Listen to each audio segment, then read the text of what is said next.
Esta semana salió la noticia en los periódicos locales, tal vez usted lo vio, salió en El Tiempo y en El Espectador, de un hombre llamado Jesse Duplantis. Ya saben para dónde voy, ¿no?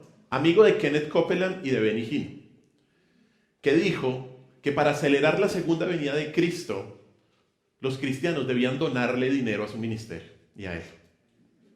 Usted lo puede revisar, busque El Tiempo o El Espectador, Jesse Duplantis, segunda venida de Cristo. Y esto claramente es un pícaro, es un estafador. Y esto no solo es una mentira ridícula, sino que lo peor es que distorsiona el evangelio de Cristo y el testimonio de la verdadera iglesia. La historia de la iglesia de Cristo es inseparable de la historia de los intentos de Satanás por destruirla. Si bien han surgido desafíos difíciles desde fuera de la iglesia, los más peligrosos siempre han sido desde dentro, siempre. Porque desde dentro, ¿qué pasa? Surgen los falsos maestros. Desde dentro vienen estos vendedores ambulantes del error que se disfrazan de maestros de la verdad. Los más grandes embajadores de Satanás no son proxenetas, políticos o agentes de poder, no. Sino, ¿saben qué son? Falsos pastores, falsos maestros. Ellos no venden una religión diferente. Ellos se presentan como cristianos, se presentan como los ungidos de Dios, pero lo que hacen es una perversión mortal de la fe verdadera. Por tanto, debemos permanecer siempre atentos y, como dijo el Señor, tener cuidado con los falsos profetas que vienen con piel de oveja, pero por dentro ¿qué son? Lobos rapaces. Mateo 7:15. Y es por ello que en casi cada libro de la Biblia se nos habla de este tema. En cada libro del Nuevo Testamento se nos advierte a no permitir la enseñanza de los falsos, y el libro que estamos estudiando, como usted se habrá dado cuenta, no es la excepción. Recordemos que en el caso de los colosenses, los falsos maestros estaban atacando la suficiencia de Cristo, y lo que Pablo está diciéndole a la iglesia es que no pueden permitir que nadie imponga un programa de desarrollo espiritual que no tenga a Cristo en el centro de su enseñanza. Los falsos maestros que estaban diciendo que se necesitan otras cosas aparte de Cristo, leyes, normas, experiencias para poder alcanzar la plenitud espiritual. Pero Pablo aquí está diciendo que no. Y por eso en los versículos que hemos estado estudiando por 2 domingos, Pablo nos da 3 características de la enseñanza de los falsos maestros. Pero vamos al texto, vamos a Colosenses capítulo 2 y una vez más vamos a leerlo todo, del versículo 16 al versículo 23. Colosenses 2, del 16 al 23, dice así: Por tanto, nadie os juzgue en comida o en bebida o en cuanto a días de fiesta, luna nueva o días de reposo, todo lo cual es sombra de lo que ha de venir, pero el cuerpo es de Cristo. Nadie os prive de vuestro premio, afectando humildad y culto a los ángeles, entremetiéndose en lo que no ha visto, vanamente hinchado por su propia mente carnal, y no haciéndose de la cabeza, en virtud de que en todo el cuerpo, nutriéndose y uniéndose por las coyunturas y ligamentos, crece con el crecimiento que da Dios. Versículo 20. Pues si habéis muerto con Cristo en cuanto a los rudimentos del mundo, ¿por qué como si vivieseis en el mundo os sometéis a preceptos tales como no manejes, ni gustes, ni aun toques? En conformidad a mandamientos y doctrinas de hombres, cosas que todas se destruyen con el uso. Tales cosas tienen a la verdad cierta reputación de sabiduría en culto voluntario, en humildad y en duro trato al cuerpo, y escuche bien, pero no tienen valor alguna contra los apetitos de la carne. Hemos visto ya 3 temas con respecto a lo que enseñan los falsos maestros. En el primer tema vimos la primera característica de la enseñanza de los falsos, y es que presentan un medio equivocado de salvación. Los falsos afirman que se deben seguir cierto tipo de leyes, ya sean judías o no judías, para ganarse la aprobación de Dios. Y esto es lo que se conoce como ¿qué? Legalismo. Eso lo estuvimos estudiando. Es legalismo, el cual es la religión de los logros humanos, en donde la motivación para obedecer es ganarse la salvación y la aprobación de Dios por medio del esfuerzo propio y no de la gracia divina. Esa fue la primera característica. La segunda característica de la enseñanza de los falsos maestros es que promueven un medio equivocado de crecimiento espiritual. Ellos promueven un medio equivocado de crecimiento espiritual, eso lo vimos hace 8 días. Y debido a que los falsos tienen una mente carnal, buscan las experiencias por encima de la verdad bíblica. Ellos confían de manera orgullosa en la subjetividad de sus propias opiniones, de sus propias visiones, de sus propias interpretaciones. ¿Y se basan en qué? ¿Se acuerdan? En las experiencias y en los sentimientos personales como una fuente de crecimiento espiritual. Y dejan de lado la verdad objetiva de la palabra de Dios. Como vimos, estos medios, con respecto a las experiencias, son inútiles, porque el crecimiento espiritual que realmente importa y que realmente es efectivo es si estamos arraigados a Cristo y su palabra. Recordemos que más adelante en Colosenses capítulo 3, versículo 18, dice Pablo que debemos estar ¿qué? Llenos de la palabra de Dios. Perdón, del versículo 16, que la palabra de Cristo debe abundar en nosotros. ¿Por qué? Porque la palabra de Dios es la única fuente verdadera de crecimiento espiritual. Ya viendo este resumen, hoy veremos la última característica de la enseñanza de los falsos maestros. La última característica de la enseñanza de los falsos. Y es que ellos imponen un medio equivocado para luchar contra el pecado. Imponen un medio equivocado para luchar contra el pecado. Y una vez más, quiero que miremos nuestras Biblias y leamos otra vez de los versículos 20 al 23, porque en eso se trata nuestro texto de hoy, nuestro estudio de hoy. Dice así, Colosenses 2, 20 al 23. Pónganle atención a cada palabra. Pues si habéis muerto con Cristo en cuanto a los rudimentos del mundo, ¿por qué? Como si vivieseis en el mundo, os sometéis a preceptos tales como no manejes, ni gustes, ni aun toques, en conformidad a mandamientos y doctrinas de hombres, cosas que todas se destruyen con el uso. Tales cosas tienen a la verdad cierta reputación de sabiduría, en culto voluntario, en humildad y en duro trato del cuerpo, pero no tienen valor alguna contra los apetitos de la carne. En esta sección se mencionan ciertas prácticas que estaban promoviendo los falsos maestros pensando que así podían erradicar el pecado. Pero Pablo les dice que este tipo de prácticas no tienen ninguna efectividad contra los apetitos de la carne. El apóstol comienza diciéndoles, pues si habéis muerto con Cristo a los rudimentos del mundo. Y aquí Pablo les está recordando a los creyentes lo que ya había hablado en los versículos anteriores con respecto a que el creyente murió con Cristo y fue sepultado con él. Eso lo estuvimos viendo en el versículo 12 de Colosenses 2. ¿Qué significa esto? Esto significa que debido a nuestra unión con Cristo, nuestro pecado y nuestra esclavitud a la maldad también murieron cuando Cristo murió. Por lo tanto, si estamos muertos con Cristo, el pecado no tiene dominio sobre nosotros.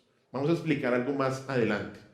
Sin embargo, la preocupación de Pablo en este versículo no es solo recordar nuestra muerte en Cristo, sino indicar las implicaciones y los efectos de esa experiencia, y es que hemos muerto con Cristo, y fíjese bien en su Biblia, ¿a qué? A los rudimentos de este mundo. Ahí lo dice versículo 20. ¿Qué son los rudimentos de este mundo? También lo estuvimos viendo antes en el versículo 8 de Colosenses 2. Los rudimentos de este mundo son los preceptos, son los reglamentos, son las ceremonias por los que la gente, tanto judíos como no judíos, gentiles, trataban de alcanzar por sus propios méritos y por sus propios esfuerzos la aprobación de Dios y vivir una vida santa. Esos son los rudimentos del mundo.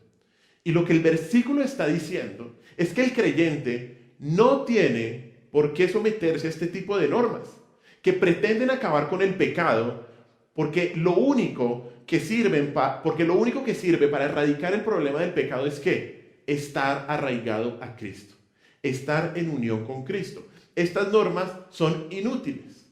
Por eso lo que Pablo va a hacer y lo que Pablo va a afirmar a continuación, a manera de pregunta y con un tono incluso irónico, Pablo utiliza muchas veces esto, es que es inútil, es totalmente inútil someterse a las tácticas de los falsos para erradicar el pecado.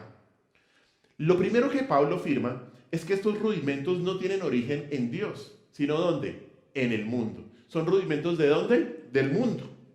Por eso hay pregunta en el versículo 20, ¿por qué, como si vivieseis en el mundo, os sometéis a preceptos? Pablo pregunta de una manera satírica, de una manera irónica, diciéndole a los creyentes de Colosas, ¿por qué están haciendo esto? ¿Por qué están siguiendo este tipo de normas? El punto de Pablo es este. Es que los creyentes no pueden seguir estos rudimentos porque sería actuar como si fueran del mundo y no de Cristo. Ese es el punto. Por lo tanto, estos preceptos que pretenden ser los medios para erradicar el pecado no pueden producir absolutamente nada.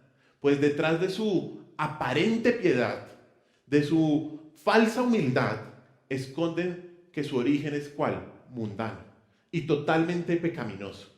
Totalmente pecaminoso. Los rudimentos son los medios mundanos que pretenden resolver un problema espiritual, pero en vez de eso, esclavizan a las personas.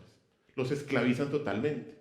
Esa expresión, cuando dice en el versículo 20, os sometéis a preceptos, viene de la raíz griega dogmatizo, de la cual viene la palabra dogmatizar, y describe cuando alguien afirma o expone opiniones como si fueran dogmas o verdades irrefutables.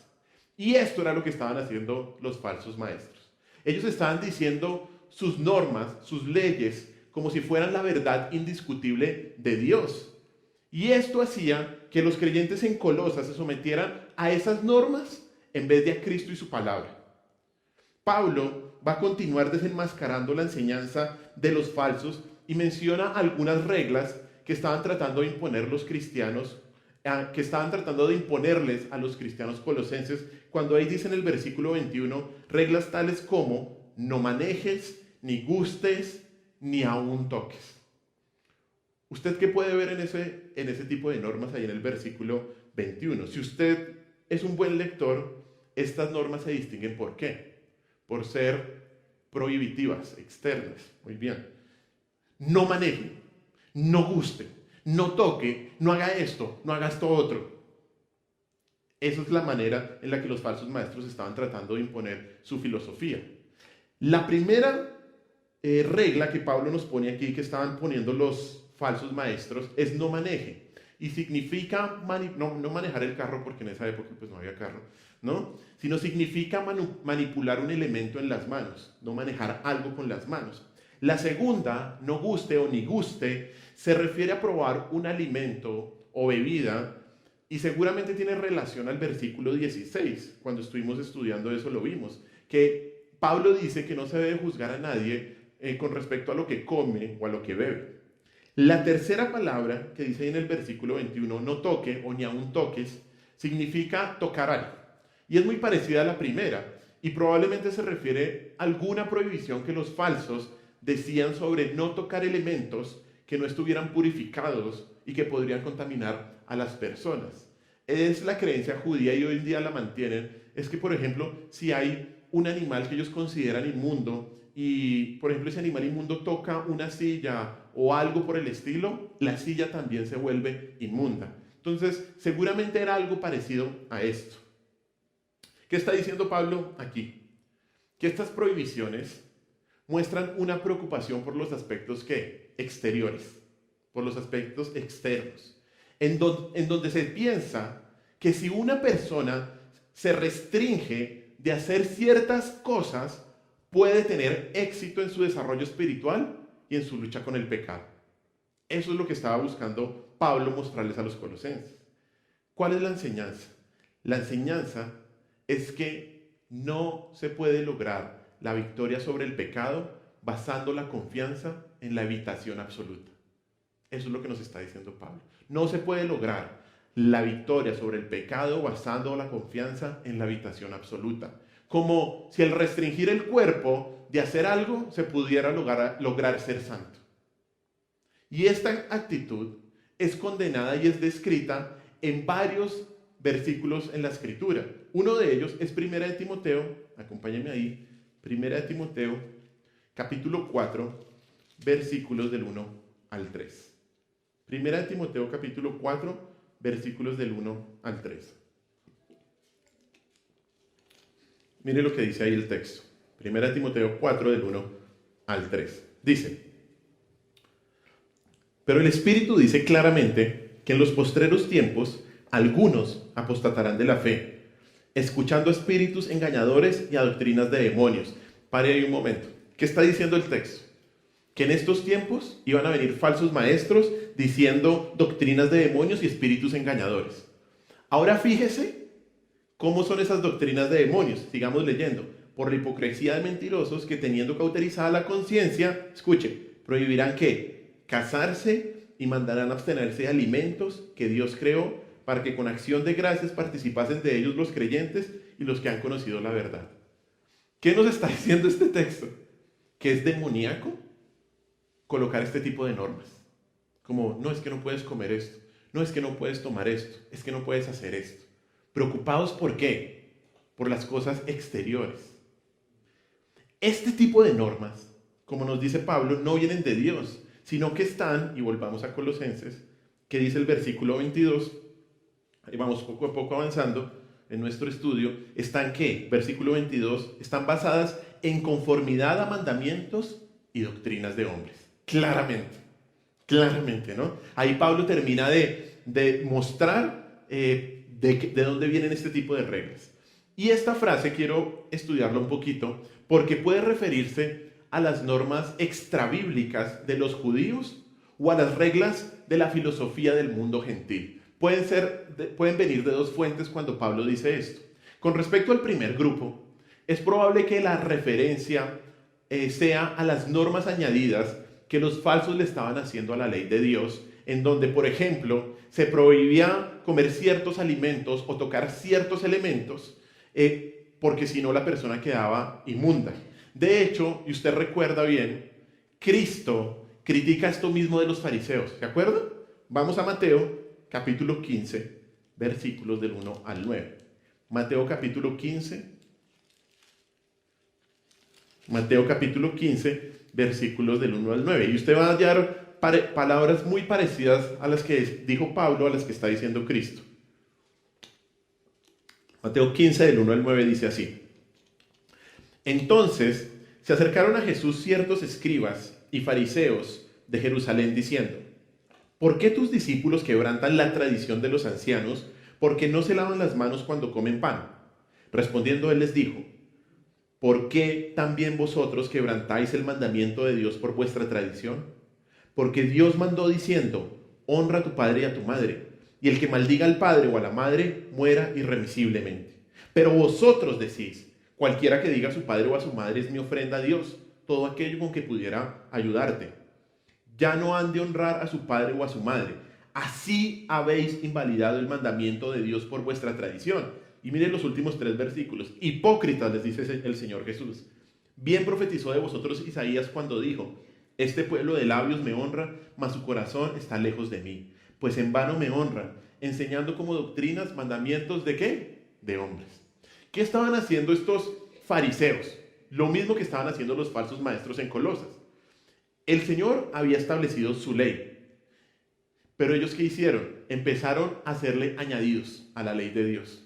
Un añadido por aquí, un añadido por acá, y en este caso uno sobre honrar a padre y madre. Los judíos habían convertido su tradición, o sea, no la Biblia, sino su tradición, los libros que escribían como comentarios bíblicos, digámoslo así, como si fuera la ley de Dios. Y al igual que Jesús, Pablo está afirmando que este tipo de conductas no solo son inútiles, sino que son nocivas, son terriblemente nocivas. ¿Y sabe por qué? Porque esclavizan a las personas y no los dejan estar cerca del Señor Jesús, los alejan de Dios, este tipo de normas. Eso es con respecto al contexto judío de estas normas. Con respecto al contexto gentil, y es importante también entenderlo, en aquella época existía la creencia de que el mundo espiritual era bueno y el mundo material era ¿qué? Era malo. Y de hecho el mundo material era una fuente de contaminación espiritual. Por lo tanto, es probable que los falsos colocaban estas normas pensando que al castigar el cuerpo podían alcanzar la espiritualidad deseada. Eso era lo que ellos estaban creyendo. Ya sea que esta frase tenga un contexto judío o un contexto gentil, un contexto grecorromano, el punto de estas regulaciones es que no vienen de Dios ni de su palabra. No vienen de Dios ni de su palabra. Son solo mandamientos de hombres. Y por ello el versículo 22 dice, todas estas cosas, dice ahí que se destruyen con el uso. Todo este tipo de cosas se destruyen. Y esto significa que estas normas no tienen el poder de restringir el pecado de manera permanente. No tienen el poder de restringir el pecado. Su duración es temporal. Y es necio basar la esperanza para lograr la victoria sobre el pecado en cualquier cosa que se destruya. Es necio, es tonto pensar que debo seguir una regla si esa regla al final no tiene impacto eterno, sino es un impacto ¿qué? Temporal. Todas las cosas se destruyen con el uso. Su duración es temporal. Puede que por un momento estas reglas restrinjan el pecado, pero debido a que su fuente de poder no es Dios, sino el orgullo humano, esto aleja a la persona de Cristo y hace pensar a la persona que puede vivir sin Cristo. Y en vez de que su pecado sea resuelto, ¿sabe qué es lo que pasa? Su pecado se acrecienta. Su pecado se vuelve aún peor. Y esto es lo que Pablo concluye en el versículo 23. Miren, ya llegamos al versículo 23. Ahí cuando dice, tales cosas tienen a la verdad cierta reputación de sabiduría, en culto voluntario, en humildad y en duro trato del cuerpo. Aquí en el texto, cuando Pablo dice tales cosas, se refiere a las reglas del versículo 21, de las que ya hablamos. Y aquí reafirma que este tipo de normas no sirven. ¿Por qué? Mire el texto. Porque solo tienen cierta reputación de sabiduría. ¿Qué significa? Que estas reglas tienen la apariencia de ser efectivas contra el pecado, pero no sirven. No sirven. Parecen normas sabias, pero son ¿qué? Necias. Aparentan que funcionan, pero no tienen ninguna efectividad.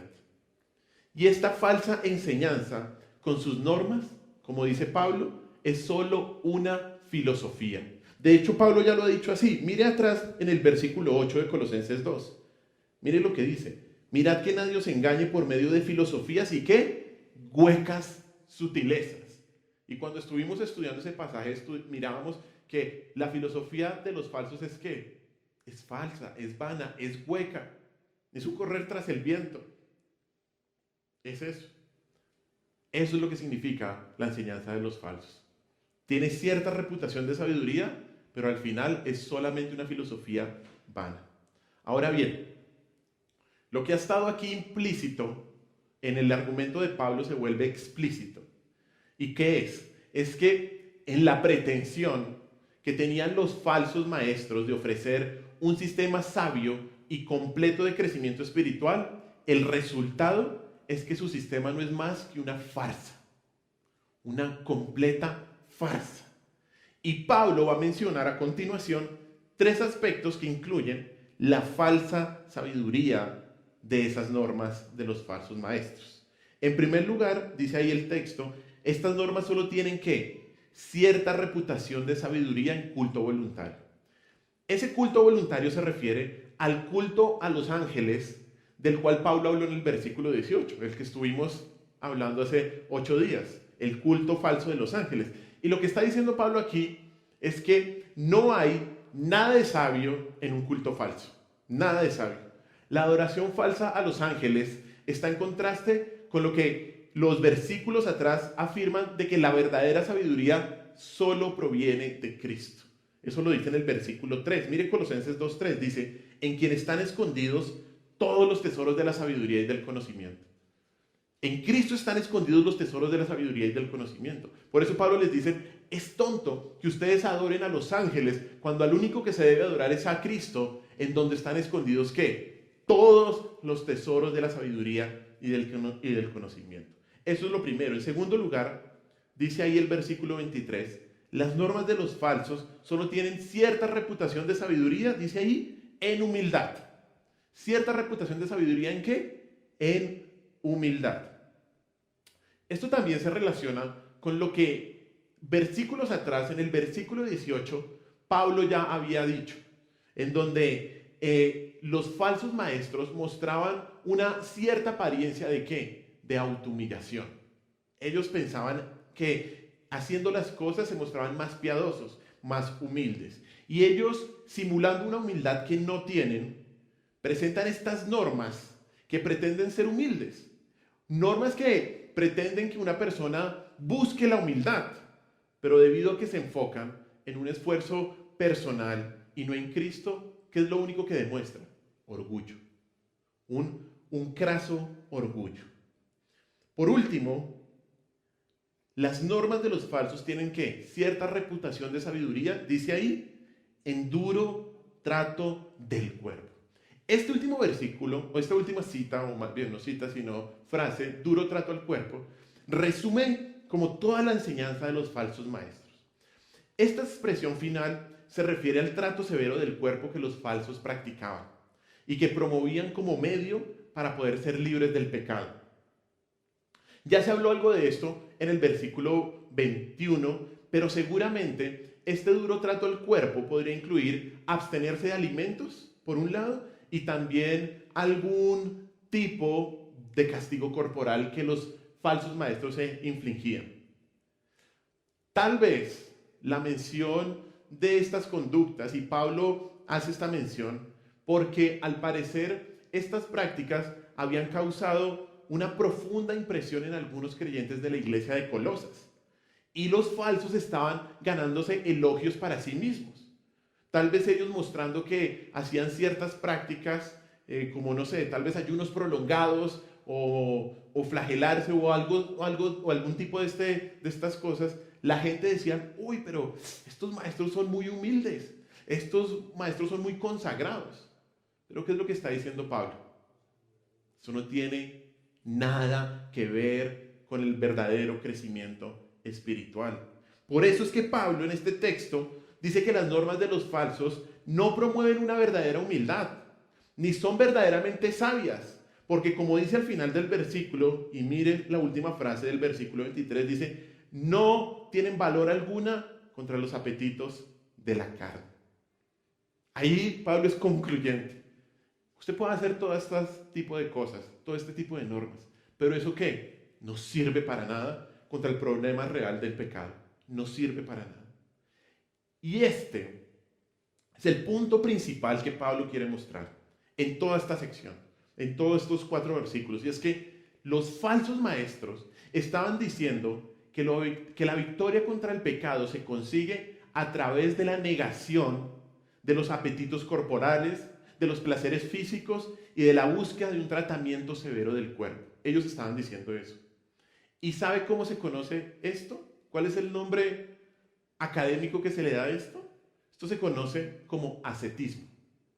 Ascetismo, el cual es la negación estricta como un medio para alcanzar un plano espiritual superior. Eso es lo que es el ascetismo. Es la negación estricta como un medio para alcanzar un plano espiritual superior. Los ascetas renuncian a los placeres mundanos que según ellos distraen el crecimiento espiritual y viven una vida de abstinencia, viven una vida de austeridad y una vida de abnegación extrema. De hecho, el ascetismo no solo es común dentro del cristianismo, muchas otras religiones lo practican. Está en el budismo, en el judaísmo, está también en el islam. Y dentro del cristianismo, los que promueven este estilo de vida creen que la única forma de vencer los apetitos de la carne es por medio de privarla de cualquier cosa que pueda despertar el deseo, y por ello su énfasis en la prohibición. Por ello es que ellos dicen, no gustes, no toques, no andes, no escuches, no hagas nada. Y ellos lo que piensan es que si sumas suficientes negativos físicos, podrás obtener un positivo espiritual. Eso es lo que ellos piensan. Históricamente, el ascetismo ha implicado diferentes prácticas, como ayunar, exponerse al calor o al frío extremos, a la privación del sueño, a la flagelación, al aislamiento o incluso a la automutilación. No sé si ustedes se vieron una película que se llama El nombre de la rosa. Bueno, eso es el ascetismo. O se leyeron el libro mejor. Por ejemplo, un hombre llamado Simeón Estilita, a finales del siglo IV y comienzos del siglo V, pasó los últimos 36 años de su vida encima de un pedestal de 15 metros de altura. Él pensó de manera equivocada que el camino hacia la espiritualidad consistía en maltratar su cuerpo y en aislarse del mundo. Muchos han imitado estas costumbres a lo largo de la historia de la iglesia. Incluso Martín Lutero, el gran reformador, antes de descubrir la verdad acerca de la justificación por fe, de que somos justificados solo por la fe, solo por la gracia y solo por Cristo, él casi acaba con su salud por hacer este tipo de prácticas. Los ascetas modernos creen que en la abnegación se gana el favor de Dios, o que de alguna manera se pueden purgar del pecado por infligir este tipo o por practicar este tipo de conductas. Y esto nos muestra una pésima interpretación de la gracia de Dios, porque ninguna cantidad, y escúcheme bien, ninguna cantidad de austeridad puede ganarse la salvación o merecer el amor de Dios. Ninguna. Ellos usan pasajes como 1 de Pedro 2:11 y 1 de Corintios 9:27 para apoyar su estilo de vida y exhiben su austeridad en diferentes maneras. De hecho, vamos a esos versículos solo para mencionarlos. 1 de Pedro 2:11. 1 de Pedro 2:11. Mire lo que dice. Dice así: Amados, yo os ruego, como extranjeros y peregrinos, que os abstengáis de los deseos carnales que batallan contra el alma. Ellos toman este versículo y dicen, hay que abstenerse de absolutamente todo, cualquier cosa, pero esto es una mala interpretación de este texto. Mire otro texto, 1 de Corintios 9:27, que también ellos utilizan. 1 de Corintios 9:27. Dice así: sino que, y el que habla aquí es Pablo, sino que golpeo mi cuerpo y lo pongo en servidumbre, no sea que habiendo sido heraldo para otros, yo mismo venga a ser eliminado. También lo utilizan y lo malinterpretan. Pero estos pasajes no promueven un estilo de vida asceta. No. Claro que los seguidores de Cristo deben negarse a sí mismos y tomar su cruz. Lucas capítulo 9, versículo 23. Y hay muchos testimonios de la bendición de una abnegación piadosa, pero no por una decisión personal, sino como consecuencia de ser un seguidor de Cristo. ¿Listo? En este caso, no se pretende ser más espiritual a través de la autohumillación. Más bien, la respuesta voluntaria de un corazón dedicado a servir a Cristo a cualquier precio es aceptar lo que Dios nos ponga en nuestras manos. Pero no es una decisión propia, es una decisión que es de Dios. El ascetismo es un asunto diferente. Está motivado por el orgullo más que por la humildad. Ahí está el problema. Y es un intento de lograr en la energía de la carne la victoria sobre la carne.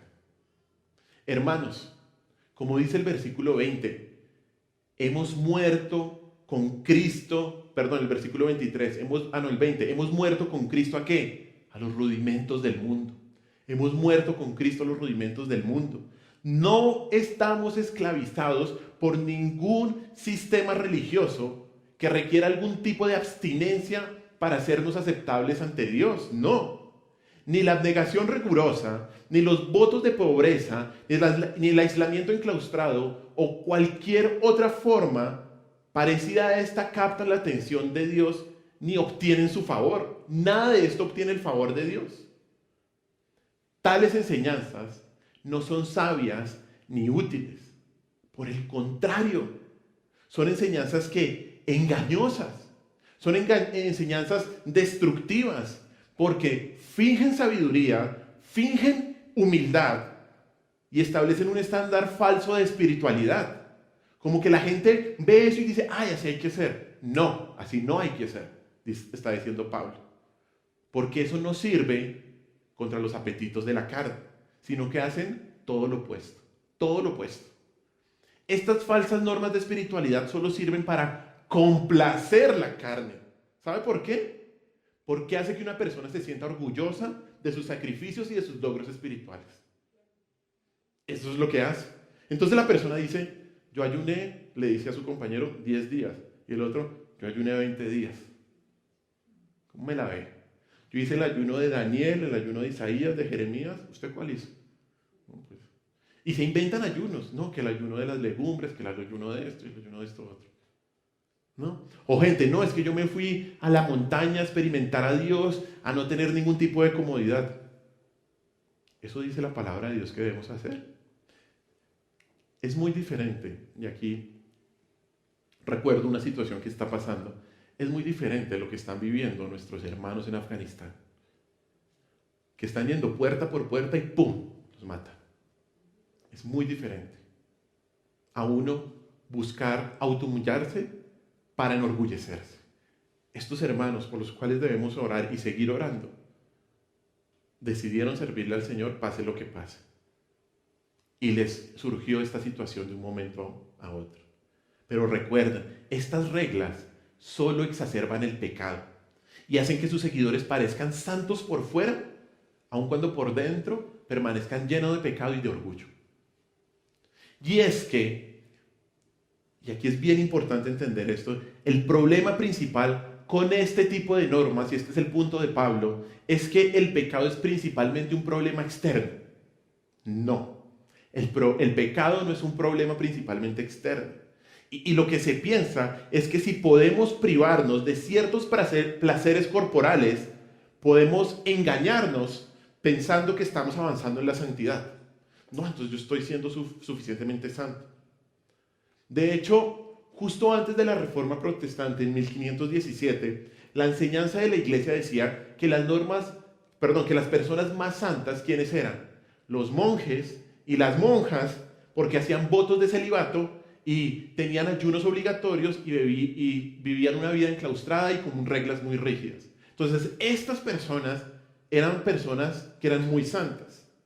Y de hecho, hoy en día hay muchos grupos que enseñan que la verdadera santidad consiste en no beber alcohol, en no fumar, en no bailar, en no ver películas, en no ver televisión, en acostarse a una hora, levantarse a otra hora. De hecho, hay una iglesia que para que sus líderes o sus miembros avancen en su liderazgo, les coloca un plan rígido y estructurado de qué es lo que tienen que ver, qué es lo que no tienen que ver, a qué hora se tienen que acostar y tienen que informar. Y le dan poder a unas personas para que si quieren puedan llegar a su casa a ver qué están haciendo y revisarle todo.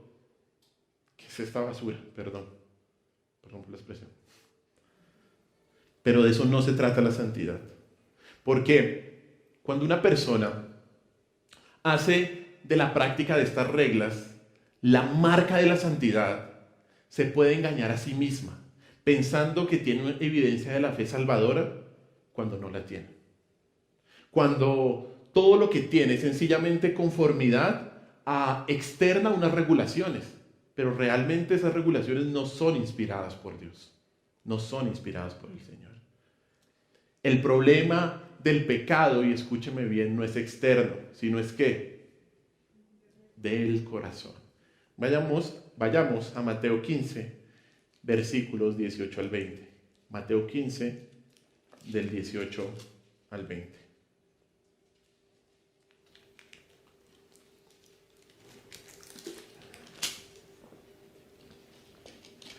Dice así Mateo 15, del 18 al 20.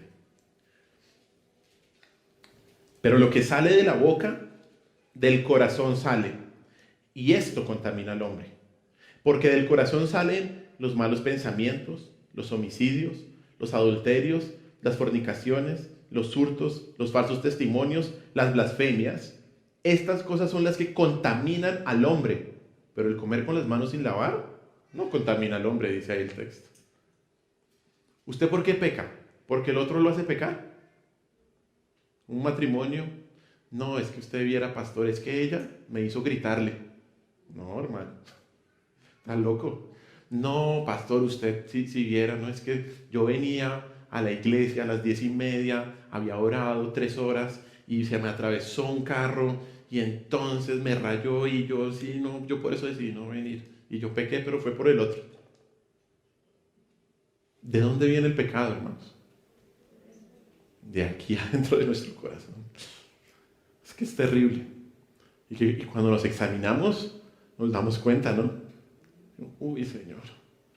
Uy, Señor. Por eso es que las prohibiciones, por eso es que la negación no puede hacer nada con un corazón que no ha sido transformado. Nada. De nada sirve cambiar lo exterior si el interior no ha sido transformado. De nada sirve. Jesús es muy claro en esta enseñanza. Lo que contamina al hombre es lo que está ¿qué? Dentro de él. Por ello estas prohibiciones de los falsos no sirven de nada así una persona las cumpla, ya que solo tienen cierta apariencia de una falsa espiritualidad. Hermanos, debemos tener los ojos bien abiertos con este tipo de falsa enseñanza, que se enfoca en lo externo y no en el corazón. Mucho cuidado con los falsos maestros que prometen lograr el sometimiento de la naturaleza pecaminosa por medio de estas normas externas que están separadas de la única fuente verdadera de poder contra el pecado, que es ¿cuál? Estar arraigados a Cristo, estar asidos a Cristo. Es la única fuente de poder espiritual y crecimiento. Pero hay otra cosa por la cual también debemos tener cuidado, y es en el ascetismo que hay en nosotros. No solo en el de los falsos maestros, sino en el de nosotros. Porque es muy atractivo pensar, y es hasta un impulso natural, creer que el problema de la tentación podría resolverse si el cuerpo pudiera ser sometido a través de un trato severo. Es fácil de pensar. Y el creyente no puede imponerse ni a sí mismo, ni absolutamente a nadie más, ningún tipo de normas ascéticas que no tienen ninguna efectividad en contra de los apetitos de la carne. Recuerda siempre lo que dice este texto. Estás ¿qué? Muerto con Cristo.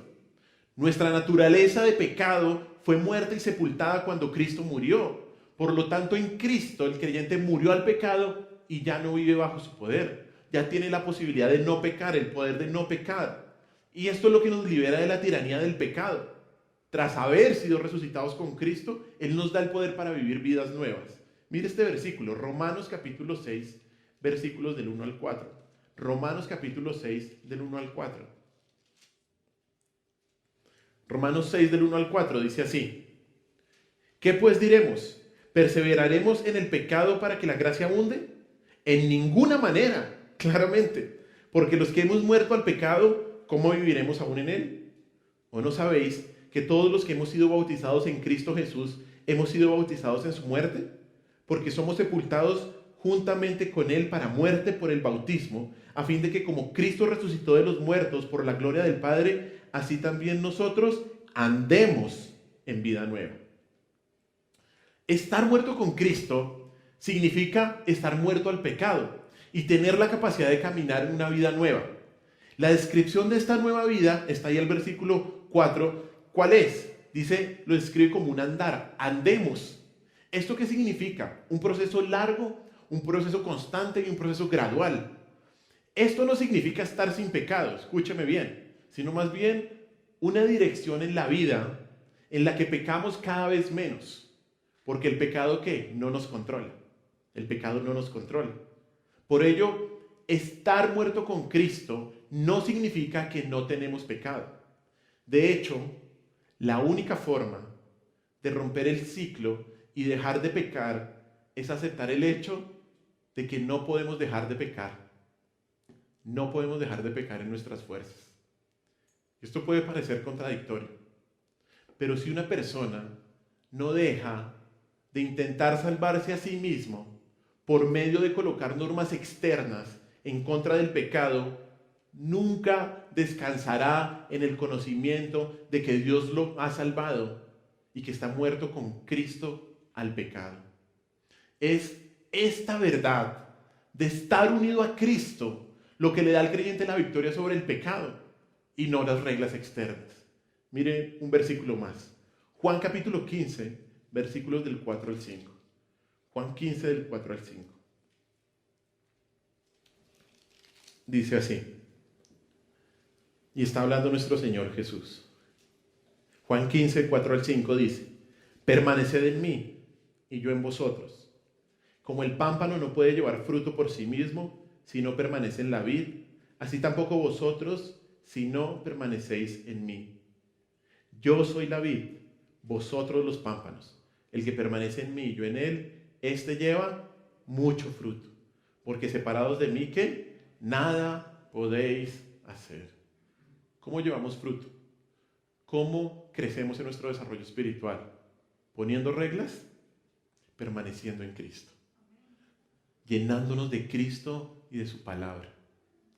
Usted no puede seguir intentando acabar con el pecado, que tal vez usted lo tiene bien identificado en su vida, pensando en que no va a hacer esto, no va a hacer esto. No. Usted tiene que llenarse de la palabra de Cristo. Solamente de esa manera usted va a lograr ganar la victoria sobre el pecado. Y la verdad es que usted no la gana. La gana Cristo por usted. Jesucristo es la vid. Jesucristo es la fuente de vida.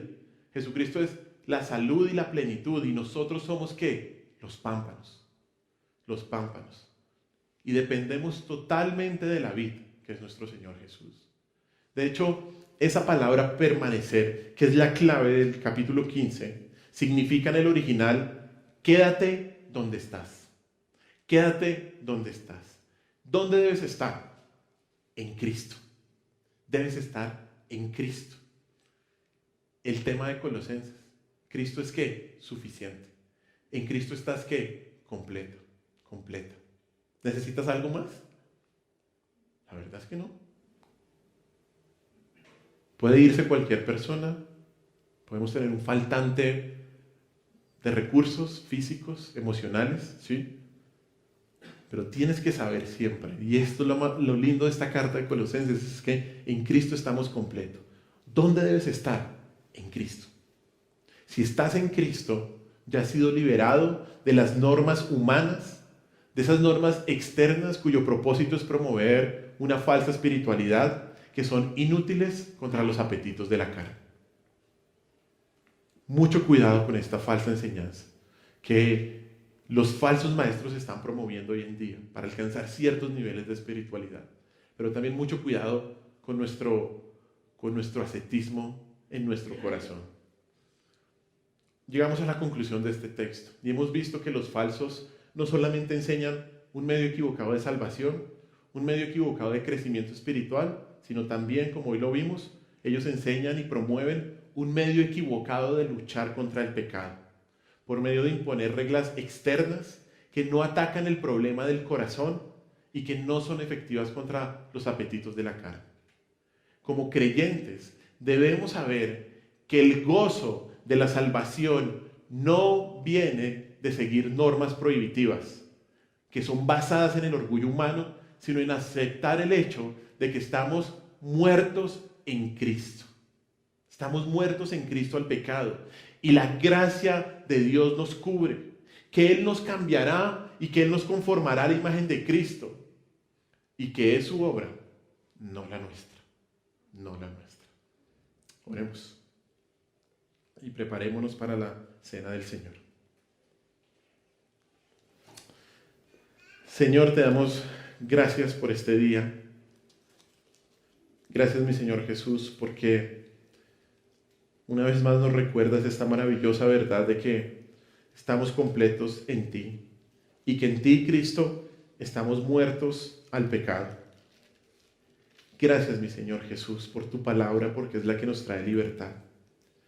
Señor, si nosotros hemos pensado, ya sea porque hemos adquirido esta falsa enseñanza de que seguir reglas externas puede ser de ayuda para el problema del pecado, perdónanos, Señor. Perdónanos por creer que al imponer estas reglas en nosotros mismos o en los demás, somos más santos o tú nos apruebas. No, Señor. Ayúdanos a entender que si estamos aquí es solo por tu gracia. Solo por tu gracia es que podemos obedecer. Solo por tu gracia es que podemos venir a la iglesia, alabarte, levantar manos santas. Solo por tu gracia, Señor. Guárdanos del ascetismo que pueda haber en nosotros. Guárdanos y cuídanos, Señor. Ayúdanos a entender que tú no nos aceptas, tú no nos apruebas por seguir este tipo de cosas, sino que tú solamente nos apruebas, Dios, por Cristo. Por Cristo. Porque estamos muertos en Cristo y porque hemos resucitado una nueva vida. no podemos hacer nada en nosotros. No sabemos hacer nada en nosotros. Gracias, mi Señor Jesús. Ayúdanos, Señor, a que la gracia tuya sea la única fuente de poder en nuestra vida diaria. Una gracia que nos sostiene en todo momento. Te alabamos, mi Señor Jesús, y te bendecimos.